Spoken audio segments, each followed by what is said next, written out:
Hey guys, and welcome back to our YouTube channel, where today we're going to tackle how to fill holes. Here's a quick look at what you'll need. To begin with, you're always going to start with giving the area a good clean using some sugar soap. When you're filling fine cracks and gaps, it's best to open those up a little bit, or raking out, by using a Shavehook or a scraping knife. Okay, so for this smaller gap here, we're going to use a fine surface filler. It's white, it adheres straight onto paintwork, or you can do it onto bare plaster if you've been doing a renovation. It's really easy to sand. It's for gaps up to 1 mil in depth. You don't need to spot prime, so it won't bleed through your paint when you come to paint over it later on.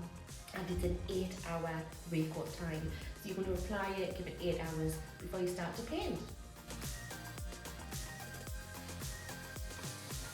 Then you're going to apply your filler. You need to get plenty of it into the cavity and use that filling knife. It's best to fill gradually and apply from lots of different directions to make sure that you don't leave any air pockets. So for our larger hole, which has been caused by a screw, we're going to use the ready-to-use filler from Tupre. We've chosen this one because it can fill holes up to 1 centimetre depth. It's really easy to apply and easy to sand.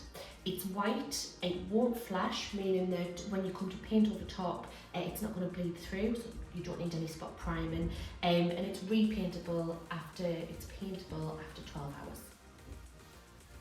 Ensure you smooth it as your final step by passing over it in different directions.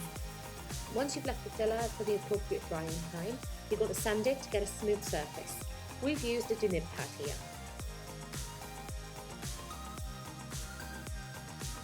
After sanding smooth, don't forget to wipe over the area with a tap cloth to make sure you remove any loose particles before you start painting.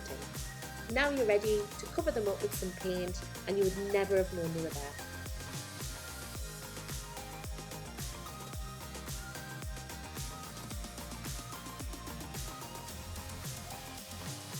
That's all for this week. Hopefully you found it helpful. Don't forget to click subscribe to ensure that you're the first to know when our next video launches.